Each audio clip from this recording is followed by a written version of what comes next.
I will be assuming here that you have gone through a discrete math course and you know how to prove claims using mathematical induction. So to restate what we want to prove by mathematical induction that our guess for the solution to the recurrence, which was big O of n log n, was a correct guess. That's what we want to formally prove.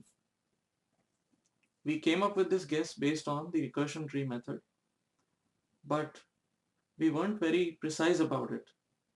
The recursion tree method didn't make it very simple for us to precisely pin down what the asymptotic complexity is. So we want to be very rigorous about it. And so we are trying to prove this claim using mathematical induction. More specifically, we want to prove by mathematical induction that there exists a positive constant C and a threshold value n naught such that for all values of n beyond this threshold or larger than this threshold,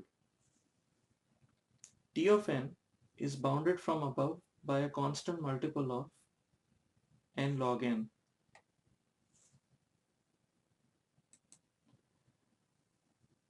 Now, I stated the recurrence in the previous video as T of n equals T of n by 3 plus T of 2n by 3 plus n. I've added these floor operators here. The floor of any number is the largest integer that is less than or equal to that number. For example, the floor of 2.5 is 2. The floor of 9.1 is 9.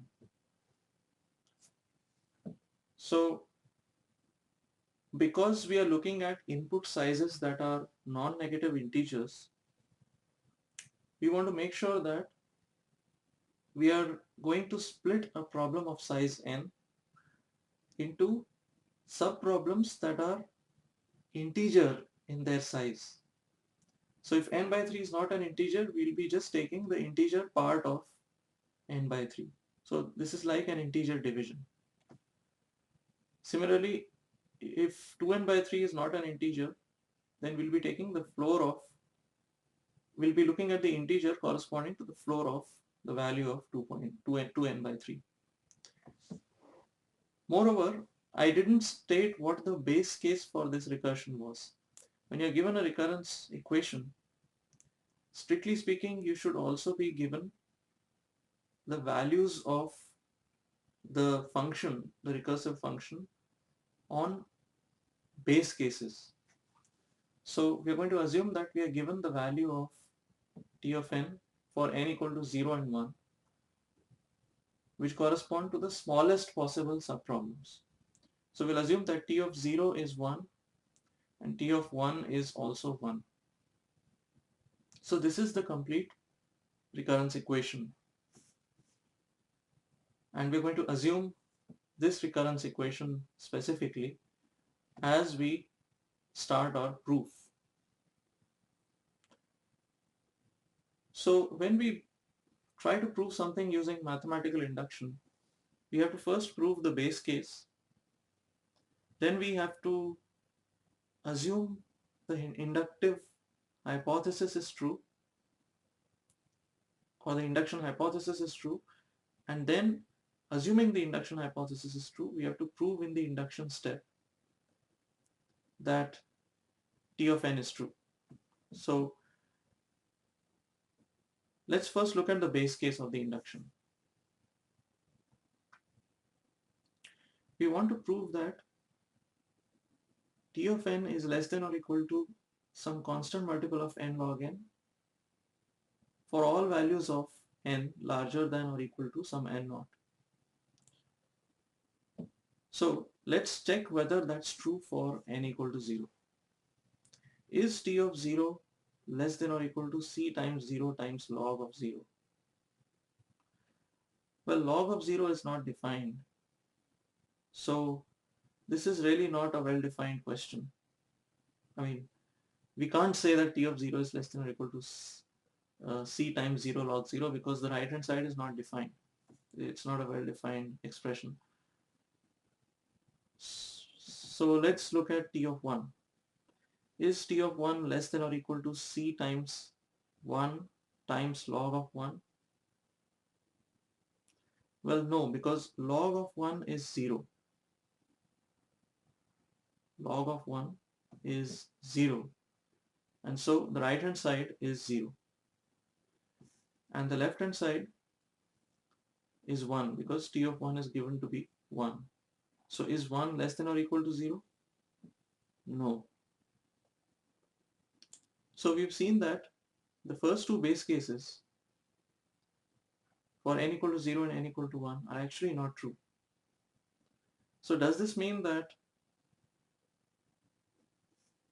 our claim fails in general for n? That's not true because we haven't failed because we are not trying to prove that t of n is less than or equal to cn times log n for all n. If this is what we had to prove, then clearly this is not true because for n equal to 0 and n equal to 1, this inequality doesn't apply. It's not valid. But we want to prove that this is true for large enough values of n, larger than some threshold n naught. So we have to keep testing the base case for larger and larger values of the subproblem until we encounter a subproblem for which this condition holds. And once that happens, we can assume that for the purpose of this proof, we can assume that we will tentatively make n naught equal to that particular base case. So let's look at t of 2. At n equal to 2, is this claim true? Is it true that t of n is less than or equal to c multiplied by 2 log 2? Is t of 2 less than or equal to c times 2 log 2? Well, firstly, what is t of 2? T of 2 will be t of 2 by 3. 2 by 3 is 0.66. So if we take the floor of that, that's going to be 0. So t of 2 is t of 0 plus t of 4 by 3. 2 times 2 divided by 3, which is 4 by 3. And if we take the integer part of it, we take the floor of 1.33, we'll get 1. So t of 2 is t of 0 plus t of 1 plus 2. So t of 0 and t of 1 are both 1. And if we add 1 plus 2, we get 4. So t of 2 is 4. So this is like asking whether 4 is less than or equal to twice of c times log 2. Now log 2 is 1 because we are assuming that our logarithms are log to the base 2. So log to the base 2 of 2 is 1. So is 4 less than or equal to 2c? It will be true if c is greater than or equal to 2. So if we choose any constant c that's greater than or equal to 2, this claim is going to be true at n equal to 2.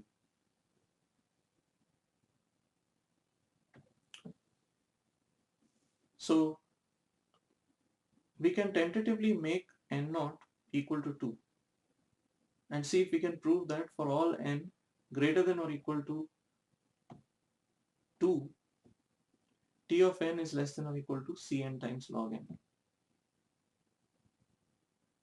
Now in some proofs we may have to not just prove the base case for one value of n, we may have to prove it for multiple values of n. For example, 2 was the first example where the claim is true. So it's the first base case we have. It's possible that we may have to prove more base cases. We'll get to that in a few minutes. But let's say we also wanted to establish the base case for n equal to 3. We want to treat n equal to 3 also as a base case in addition to n equal to 2. So what is t of 3? Well, t of 3 can be calculated uh, from this recurrence again. Substituting n equal to 3, we get t of 1 plus t of 2 plus n. That's t of 1 plus t of 2 plus 3. Now t of 1 is 1, t of 2 is 4. So if you add 1, 4 and 3, we get 8. So t of 3 is 8. So is 8 less than or equal to 3c times log 3? Well, this will be true if we choose a constant c that's greater than or equal to 8 divided by 3 log 3.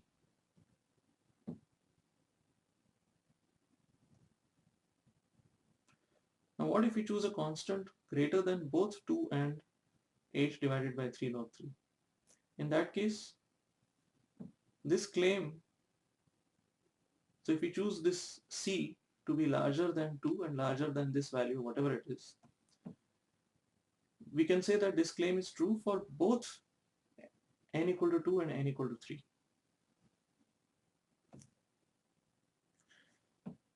So how many base cases do we really need to prove? Should we go on proving that we can choose values of n to make t of 4 true, t of 5 true, and so on? Well, let's hold off that question for a few minutes, because what we discuss in the next few minutes will have a bearing on how many base cases we need to prove. So for now, let's just assume that we have proven the base case. In fact, you can see that as long as we need to, as long as it's just a finite number of base cases, the number of base cases, of course, will always be finite. So we can always determine what the values of every base case is. We can determine what t of some small number is for any small number. And we can always say that t of this small number will be less than or equal to c times that small number times log of that small number, provided c is greater than or equal to this divided by this times this. So this will be true if c is greater than or equal to t of that small number, which will be some constant, divided by that small number multiplied by log of that small number. So even though right now we don't know how many base cases exactly we have to prove, we know that even if we have to prove 10 base cases, we can easily prove them because every base case will be of this form. So from every base case, we will get a condition of the form c needs to be greater than or equal to some constant. This is a constant, this is a constant, this is a constant. So c will need to be greater than or equal to this right hand side, which will be some constant. So if we have 10 base cases, we will get 10 constraints of this form. We've already gotten 2 of them. We can get the remaining 8. And if we choose a value of c greater than or equal to every single right hand side that we get, then we can say that this claim is true for all those base cases. T of n will be less than or equal to cn log n for all those base cases. So we'll return to the question of how many base cases exactly we need to prove. For now, let's just assume that we've proven the base case. So we can state the induction hypothesis now, that for all values of k greater than or equal to 2 up to n minus 1, let's assume that the overall claim is true. What claim are we talking about? Basically this claim, that t of k is less than or equal to ck log k for some positive constant c. So we are starting from k greater than or equal to 2. We have this constraint because we have already shown that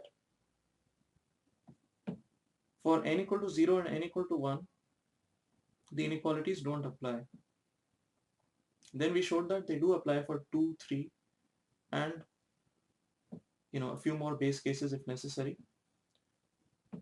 And in general, we are assuming in our induction hypothesis that this claim applies for values of k from 2, 3, and so on till n minus 1.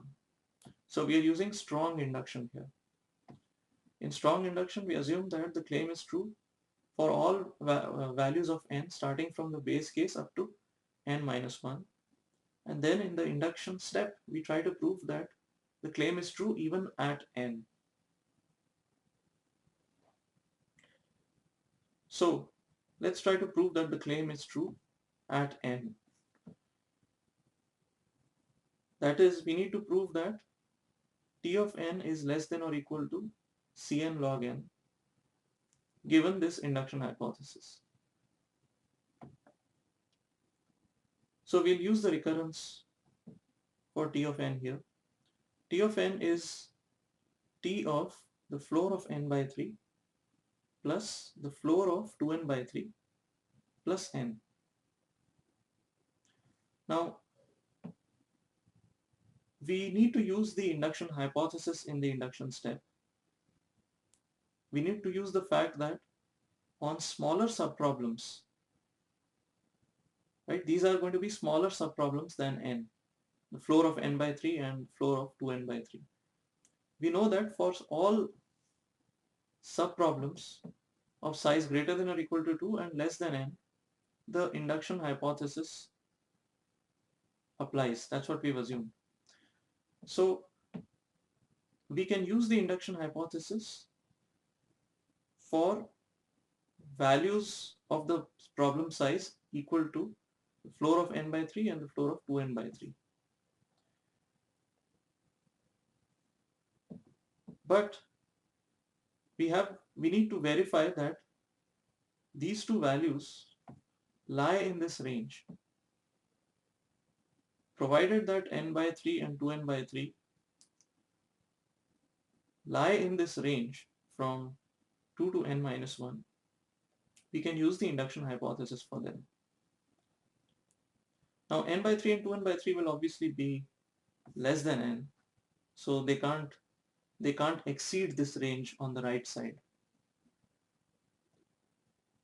But they also need to be greater than or equal to 2. So if we add that constraint that n by 3 and 2n by 3 both need to be greater than or equal to 2. They will be less than n, of course, but they also need to be greater than or equal to 2. We get n needs to be greater than or equal to 6 for this inequality to hold, and n needs to be greater than or equal to 3 for this inequality to hold.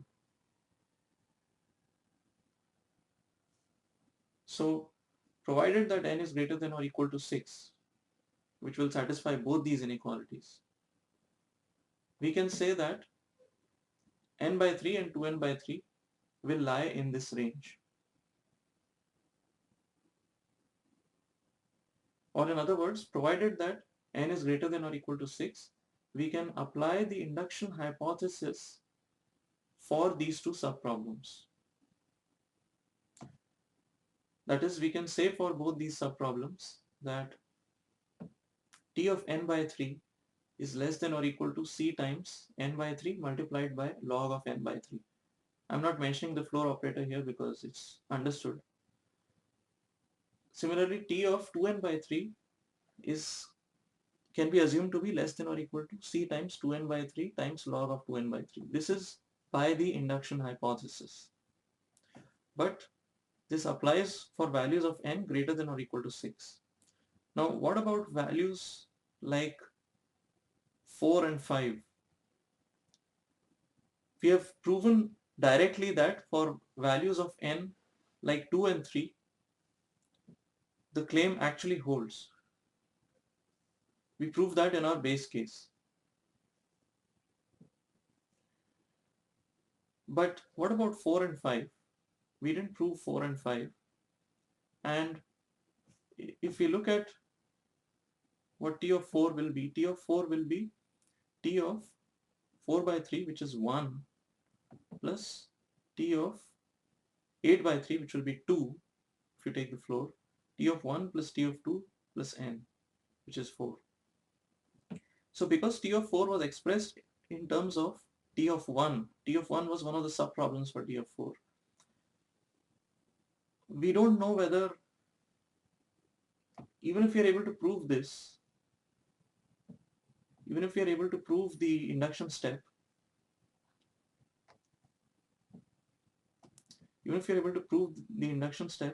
we can't have proven the induction step without using the induction hypothesis. We need to use the induction hypothesis. And for the induction hypothesis to apply, n must be greater than or equal to 6. So 4 and 5 have to be incorporated within the base case. There is no other way to prove 4 and 5 other than directly. We cannot assume that 4 and 5 are true just because we will be able to prove the induction step. We will prove the induction step shortly. But assuming that we will successfully end up proving the induction step, still we won't have proven that for n equal to 4 and 5, the claim is true. Because that wouldn't automatically follow from this proof, since this proof applies only if n is greater than or equal to 6. So for n equal to 4 and 5, we need to prove it directly again, which is why the number of base cases we have to prove, returning to that question, are 4. We need to prove the claim holds for n equal to 2, n equal to 3, n equal to 4, and n equal to 5. So for these 4 base cases, we will get constraints. We'll get 4 different constants, and we'll get the constraint that C needs to be greater than or equal to those 4 constants. So if we choose a value of C greater than all those 4 constants given by the right hand side, we can say that the claim applies for all 4 base cases. And in the induction step, we are going to assume that the values of n we are looking at now are greater than or equal to 6. This will allow us to use the induction hypothesis. So we can use the induction hypothesis for T of n by 3 and T of 2n by 3 now. And we can take the right hand side of these inequalities and substitute them for the left hand side in this recurrence. Note that ultimately we have to prove that T of n is less than or equal to Cn log n. So we need to prove that this is an upper bound on T of n. Now we know what the upper bounds on these two are. So if we replace these two by their upper bounds, if you take the upper bounds and substitute these two by the upper bounds, note that this is where the name substitution method comes in, because we are substituting for these smaller subproblems by what's given in the induction hypothesis. We will be making the right hand side larger by substituting the upper bounds for these values.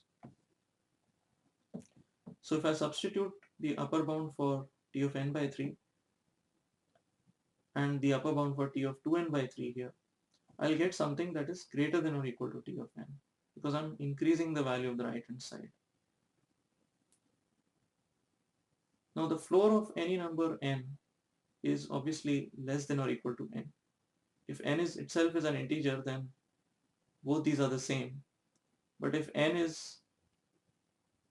has an integer portion and it also has a fractional portion, then when we take the floor of n, the fractional portion will disappear, and so the number will become less than or equal to the original number n, because this number is without the fraction that's present in this number.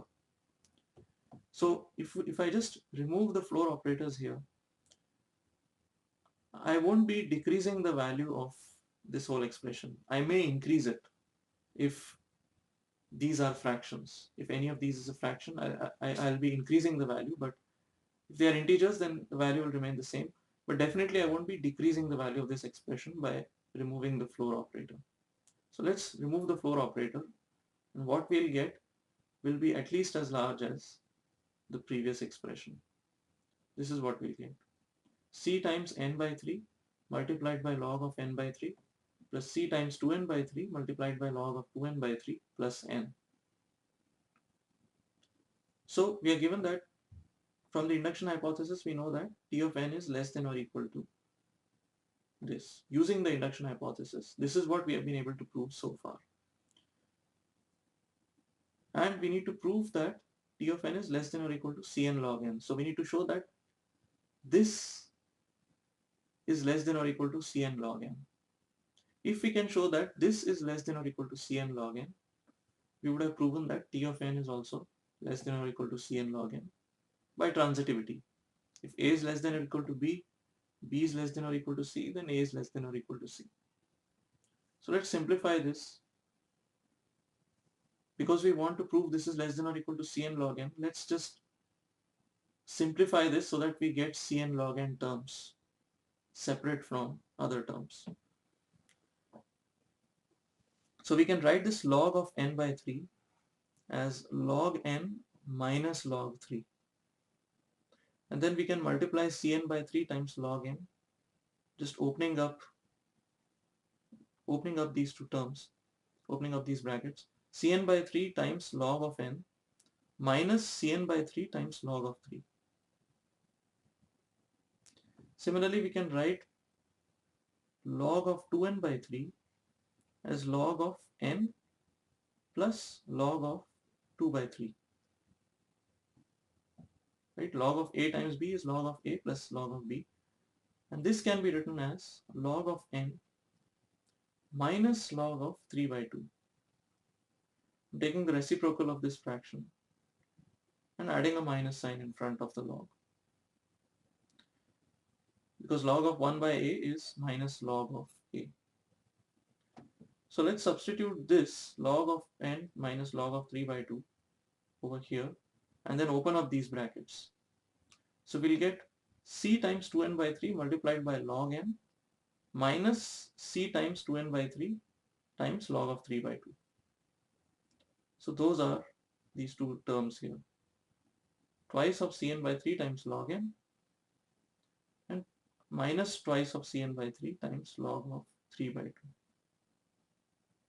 And this plus n remains as it is. So we can group together the Cn log n terms now. This is one of the Cn log n terms. This is the other Cn log n term. So if we take Cn log n common, what will we get? Inside the brackets, we'll get 1 by 3 plus 2 by 3. And 1 by 3 plus 2 by 3 is equal to 1. So if we combine these two terms, we'll get Cn log n.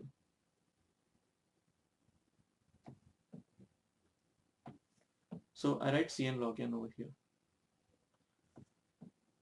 I'll write this plus n as it is. And I'll also take from the two remaining terms, I'll take Cn by 3 common. So let me take Cn by 3 common. I'll get, so let's say I take minus Cn by 3 common. So if I take minus Cn by 3 common, I'll get log of 3 plus twice of log of 3 by 2 inside the brackets. If I take minus Cn by 3 common in these two terms. So minus Cn by 3 times log of 3 plus twice of log of 3 by 2. Now if I can prove that this is less than or equal to Cn log n, then I would have proven what I set out to prove, which is that T of n is less than or equal to Cn log n. So when will this expression be less than or equal to Cn log n? Well, we already have a Cn log n here. So when will Cn log n plus some expression be less than or equal to Cn log n? Well, if this expression is negative, that's when the result will become less than or equal to Cn log n. So let's put n minus Cn by 3 multiplied by log 3 plus twice of log of 3 by 2 to be less than or equal to 0.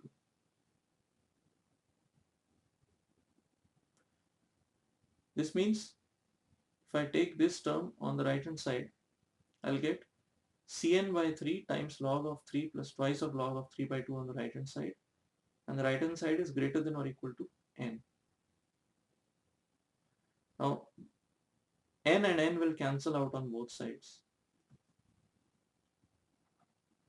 This is what I'll get. N is less than or equal to Cn by 3 times log of 3 plus twice of log of 3 by 2. And what is this inequality? This is the inequality which, if true, will make this expression less than or equal to this expression, and thereby make T of n less than or equal to Cn log n, which is what we wanted to prove.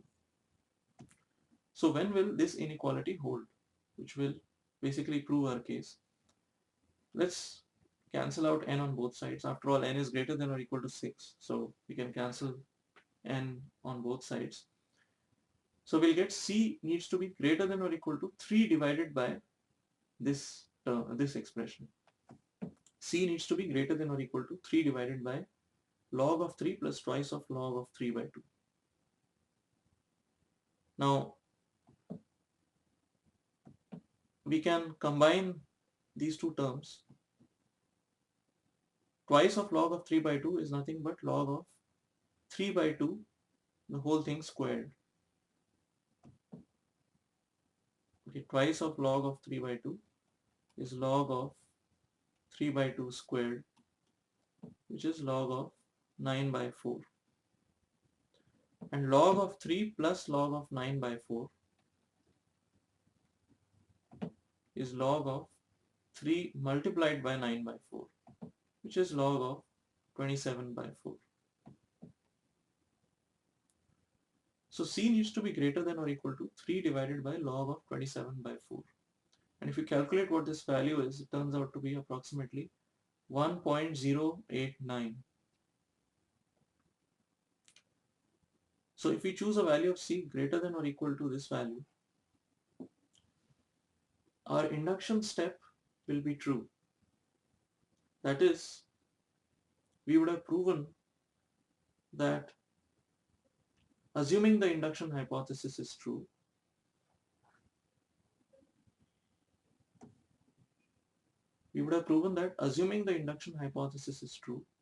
then the induction step will also be true. That is, assuming that the claim holds for values of k from 2 to n minus 1, the claim is also going to hold for the value n.